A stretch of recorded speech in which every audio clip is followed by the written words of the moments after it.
What happens when one of Hollywood's most beloved comedians faces off against a talk show host who crosses every line imaginable?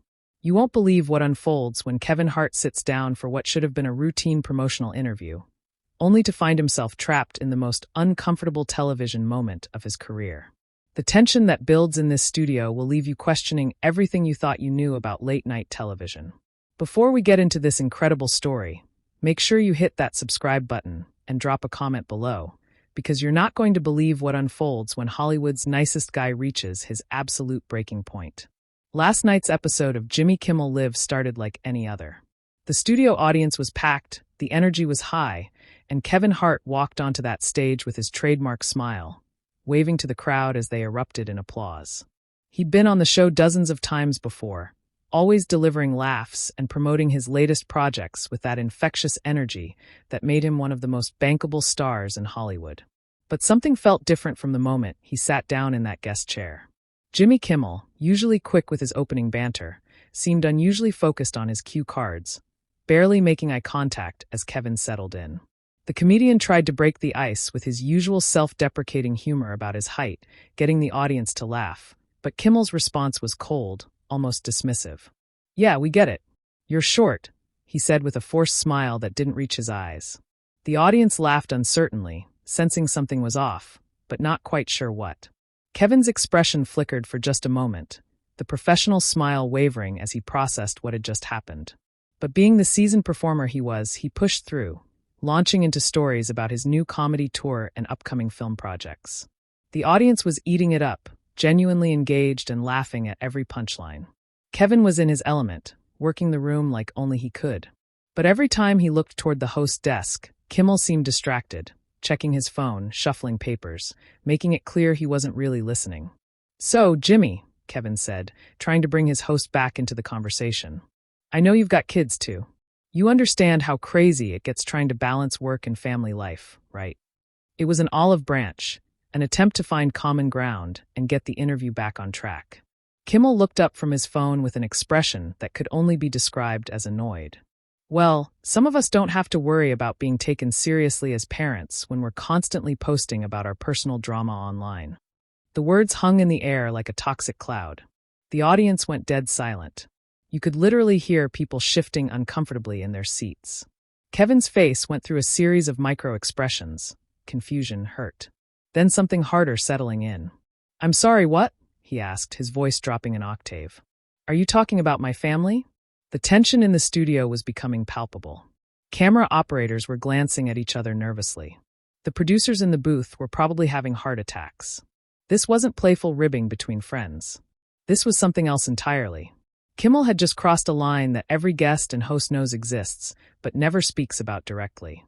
You don't go after someone's family, especially not their children, and especially not on live television. "I'm just saying," Kimmel continued, seemingly oblivious to or uncaring about the bomb he just dropped. "Maybe if you spent less time airing your dirty laundry on social media and more time actually being present, you wouldn't need to constantly prove what a great dad you are to everyone." His tone was casual, conversational, even as if he was discussing the weather, instead of launching a deeply personal attack on one of his guests. Kevin Hart, who had built his entire career on being able to laugh at himself and roll with whatever came his way, sat frozen for several seconds. The audience was so quiet you could hear the studio lights humming overhead. Even the band seemed to sense that something had gone horribly wrong. This wasn't comedy anymore. This wasn't entertainment. This was character assassination disguised as casual conversation.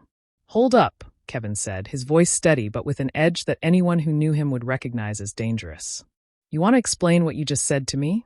Because I think I misheard you." But they both knew he hadn't misheard anything. The cameras captured every nuance of his expression as he leaned forward slightly in his chair, his entire body language shifting from relaxed comedian to something much more serious. Kimmel, perhaps realizing he'd ventured into territory he shouldn't have, but too prideful to back down, doubled down instead of apologizing. "Come on, Kevin. You know exactly what I'm talking about. The whole social media thing, constantly posting about your kids, your ex-wife, your current wife. It's like watching a reality show sometimes. Don't you think your kids might want some privacy?" The accusation was loaded with implications. That Kevin was exploiting his children for social media attention, that he was a bad father, that his parenting choices were somehow inappropriate for a man who had been open about his struggles to be the best father he could be after his own father's absence during his childhood. The attack cut deep. Kevin's jaw tightened, and those who knew him well could see he was fighting to maintain his composure. "My kids," Kevin repeated slowly, his voice getting quieter instead of louder, which somehow made it more menacing. "You're really going to sit there and question how I parent my children on your show in front of all these people?" He gestured toward the audience, many of whom were now looking genuinely uncomfortable with what they were witnessing. The studio felt like a pressure cooker, ready to explode. What had started as a routine late-night interview was rapidly deteriorating into something that would be talked about for years to come. Kevin Hart, the man who could find humor in almost any situation, was being pushed toward a breaking point that no one in that studio wanted to see him reach. And Jimmy Kimmel, whether through malice or massive miscalculation, seemed determined to keep pushing. The tension that had been building throughout the first half of the interview was about to reach its boiling point, and everyone in that studio could feel it. Kevin's hands were gripping the arms of his chair now, his knuckles slightly white against the fabric. The audience members were looking back and forth between the two men like they were watching a tennis match. Except this wasn't a game anymore. This was personal. "You know what, Jimmy?" Kevin said, his voice taking on a tone that none of his fans had ever heard before. "I came here tonight to have a good time, to promote my work, to give your audience some laughs, but you seem to have a different agenda." He paused, letting his words sink in. "So, let me ask you something. What's really going on here? Because this isn't about my social media. This isn't about my kids. This is about something else. And I think everyone in this room can feel it." Kimmel's response was to lean back in his chair with that smug expression that had made him enemies throughout Hollywood. "Oh, come on, Kevin. Don't be so sensitive. Can't you take a joke?" But his delivery made it clear that nothing he'd said was meant as humor. The audience wasn't laughing. Nobody was laughing. The only sound was the uncomfortable shifting of 300 people who suddenly wished they were anywhere else. "A joke." Kevin's voice cracked slightly. Not from emotion, but from sheer disbelief. "You call questioning my parenting, attacking my family, disrespecting my children. You call that a joke, man? You must have a pretty twisted sense of humor." He was still sitting in his chair, but his entire body was coiled like a spring, ready to release. "Let me tell you something about jokes, Jimmy. Jokes are supposed to be funny. What you're doing right now, this ain't funny to nobody in this room." The cameras were capturing every second of this meltdown, and the producers were frantically trying to figure out how to salvage what was left of the interview, but it was too late for damage control. This train had left the station and was heading straight for a collision. Kimmel, perhaps sensing that he'd lost control of the situation, but too stubborn to admit it, decided to escalate further. "Look, Kevin, I'm just saying what everyone else is thinking. You put your whole life out there for everyone to see. Your divorces, your affairs, your kids. It's all content for you. Maybe it's time someone called you out on it." The word affairs hit the studio like a lightning strike. That was the moment when whatever professional courtesy had existed between these two men completely evaporated. Kevin Hart slowly stood up from his chair, and the entire audience gasped audibly. He wasn't tall, but in that moment his presence filled the entire studio. His face had gone from hurt to angry to something beyond anger. A cold, controlled fury that was somehow more frightening than if he'd started yelling. "You want to talk about my personal life on television?" Kevin said, his voice deadly quiet. "Now you want to bring up my mistakes, my private business, in front of all these people, in front of cameras that are going to broadcast this to millions of viewers." He took a step closer to Kimmel's desk. "Let me tell you something about calling people out, Jimmy. If you're going to come for someone, you better make sure your own house is in order first." The threat was subtle but unmistakable. Kevin Hart knew things about Jimmy Kimmel. Things that a lot of people in Hollywood knew, but didn't talk about publicly. The power dynamic in the room had suddenly shifted. Kimmel's confident smirk was starting to fade as he realized that his guest wasn't going to roll over and take the abuse quietly. "Are we really going to do this?" Kevin continued, his voice getting stronger with each word. "Because I came here as your guest with respect, ready to have a good time. But you decided to turn this into something ugly. You decided to attack my character, my family, my children. So, if this is how you want to play it, let's play." The studio was so quiet you could hear people's heartbeats. Security guards were subtly moving closer to the stage area, though they weren't sure what they were supposed to be securing against. This wasn't a physical confrontation. This was something much more dangerous. This was two powerful men in Hollywood having a very public reckoning, and only one of them was going to walk away with their reputation intact. Kimmel was starting to realize that he'd made a catastrophic error in judgment. Kevin Hart wasn't just another celebrity he could push around for cheap laughs. This was a man who had built his career from nothing, who had survived scandals and setbacks that would have destroyed lesser people, and who wasn't about to let some late-night host humiliate him on national television without consequences. "Kevin, maybe we should," Kimmel started to say, finally attempting to de-escalate. But Kevin cut him off with a gesture that brooked no interruption. "No, no, no," Kevin said, shaking his head. "You don't get to try to walk this back now. You said what you said. You meant what you meant. And now you're going to sit there and listen to what I have to say, because I'm not done yet." The entire studio held its breath as Kevin Hart positioned himself directly in front of Kimmel's desk, no longer the jovial comedian who had walked onto the stage 40 minutes earlier. This was a man who had been pushed too far, and everyone present was about to witness the consequences of that miscalculation. "You want to talk about putting your business out there for everyone to see?" Kevin's voice was steady, controlled, but loaded with barely contained fury. "Let's talk about that. Let's talk about how you've made a career out of mocking people, tearing them down, making them uncomfortable for your audience's entertainment.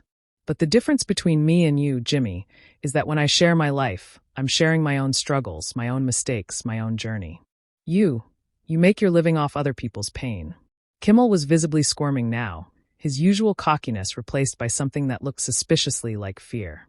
He tried to interrupt, but Kevin wasn't having it. "I'm talking now," Kevin said firmly. "You had your turn.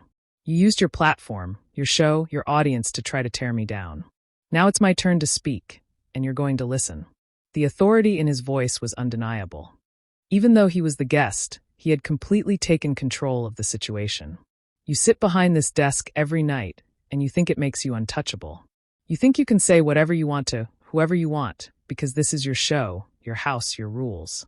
But let me tell you something about respect, Jimmy. It's earned, not given. And you just lost every bit of respect I ever had for you." The cameras were still rolling, capturing every moment of what would become one of the most talked-about television moments in years. The audience was completely silent, transfixed by the raw authenticity of what they were witnessing. This wasn't scripted entertainment. This was real emotion, real anger, real consequences playing out in real time. "You want to question my parenting?" Kevin continued, his voice rising slightly. "My children know they are loved. My children know their father would do anything for them, fight anyone for them, including you. You want to talk about my mistakes? Yeah, I've made them. I've owned them. I've learned from them. I've grown from them. But I've never sat behind a desk and used my power to bully someone who came to me as a guest." Kevin paused, letting his words sink in before delivering what everyone would later recognize as the knockout punch. "You know what the real difference is between us, Jimmy? When I fall down, I get back up stronger. When I mess up, I make it right. When I hurt people I care about, I do the work to earn their forgiveness. But you just find new targets to tear down so nobody looks too closely at your own house of cards." The implication was clear to everyone in that room. Kevin Hart knew things about Jimmy Kimmel that could destroy him, and he was letting him know it without saying it explicitly. The power dynamic had completely shifted. Kimmel was no longer the predator. He was the prey. "I came here tonight to promote my work and have some laughs with your audience," Kevin said, his tone becoming more measured, but no less intense. "These people paid their money, took time out of their lives to be here, and you turned their evening into this circus. You disrespected them just as much as you disrespected me." Kevin turned to address the audience directly, his voice warming slightly as he spoke to them instead of their host. "I want to apologize to all of you for what you just witnessed. You didn't come here to see this. You came here to laugh, to have a good time, to forget about your problems for an hour. And this man," he gestured toward Kimmel without looking at him, "decided to turn your entertainment into his personal vendetta." The audience began to applaud, slowly at first, then building to thunderous approval. They were applauding Kevin for standing up for himself, for calling out behavior they instinctively knew was wrong, for treating them with more respect than their host had. Kevin waited for the applause to die down before turning back to Kimmel one final time. "You know what, Jimmy? I'm done here. I'm done with this interview. I'm done with this show, and I'm done with you. My mama raised me better than to stay somewhere I'm not wanted or respected." He began walking toward the edge of the stage, then stopped and turned back one more time. And just so we're clear, this isn't about me being sensitive or not being able to take a joke. This is about you crossing lines that should never be crossed and thinking there wouldn't be consequences. Well, here are your consequences. Kevin Hart walked to the edge of the stage where the band was positioned, dapped up the musicians who were clearly on his side based on their expressions, then headed for the exit. But before he disappeared backstage, he had one final moment that would be replayed millions of times across social media. He stopped at the curtain, turned back to face the audience one last time, and with that trademark Kevin Hart smile, though harder and more knowing than usual, he said, "Y'all have a good night. You deserve better than this." And with that, Kevin Hart walked off the Jimmy Kimmel Live stage for what everyone knew would be the last time. The audience erupted in applause again, many of them standing, clearly showing where their loyalties lay. Jimmy Kimmel sat behind his desk looking like a man who had just realized he'd made the biggest mistake of his career. The cameras caught it all. Kimmel's pale face. The audience's continued applause for the departed guest. The uncomfortable silence that followed. What was supposed to be a routine promotional interview had become a masterclass in how to destroy your own credibility in front of millions of viewers. As Kevin Hart disappeared behind the curtain, leaving Jimmy Kimmel to somehow salvage what was left of his show, everyone in that studio knew they had just witnessed something that would be talked about for years to come. They had seen a man stand up for himself with dignity, strength, and class. And they had seen another man reveal exactly who he was when he thought he had all the power. The show would go on, but Jimmy Kimmel's reputation would never recover from the night Kevin Hart walked.